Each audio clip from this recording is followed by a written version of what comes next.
Hey guys, this video is going to be about how to set up your AC system on a Gen 5 or even an LS swap. So first off, the compressor.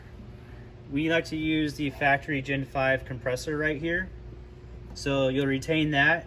Your next issue is how to get your AC lines attached to it, to your aftermarket or your factory system. This one has modified factory Gen 5 lines. You see it right here. The other way to do it is you can get a billet block adapter and run, your dash 10 and dash 8 lines. Next, you're going to have to connect it to your condenser here. This is a Gen 4 vintage air kit. So your condenser's up here. You'll get this hose. This is standard barrier hose. It's thicker than, of course, reduced barrier hose. But this is what comes in the kit. You'll do this, and your next question is, well, how do I control the fans and how do I have my safety pressures working so I don't have too much pressure or too little pressure for the system? On this setup, we got a Gen 5 fan controller, which is mounted over here, and then there's an AC pressure sensor installed on the factory line. Matt's going to point it out right there if it'll focus. And with the factory Gen 5 pressure sensor on a high slide line, your fan will pick up speed automatically with AC pressure. So that solves your fan issue. And this variable speed controller runs standard fans, meaning if they're a brush fan, it will control them.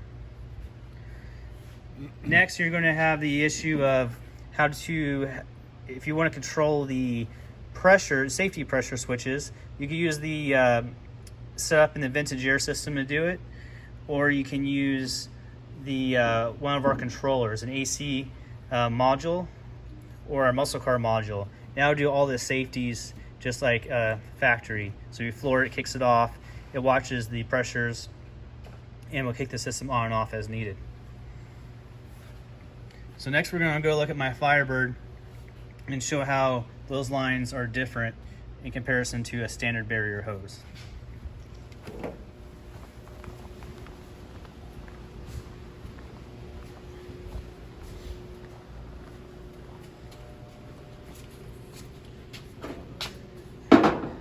So on this one we have, again, the Gen 5 compressor. It's a little different. Turn the light back on.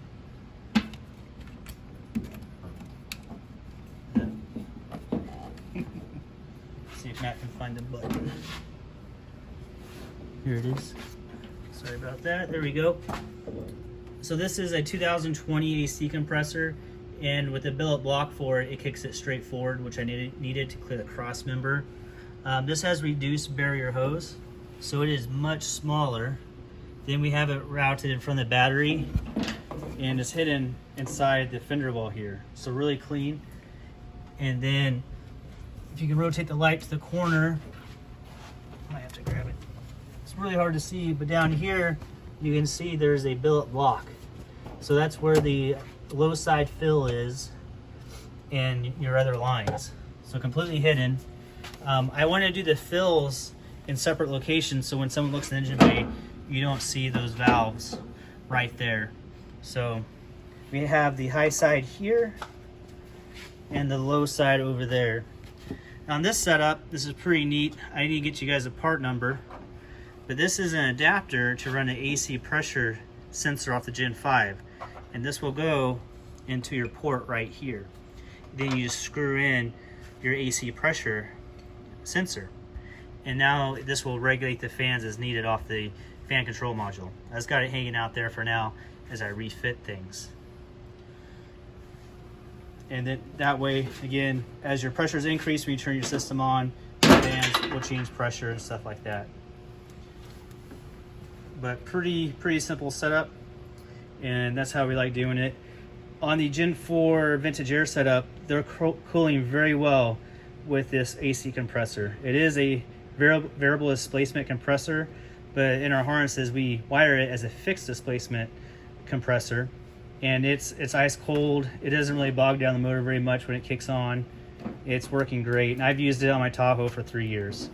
I know my Tahoe does have factory air, but again, both these cars have the Gen 4 vintage air systems in them, and they're working good.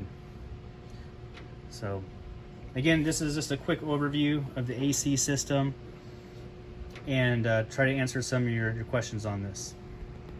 Thanks for watching.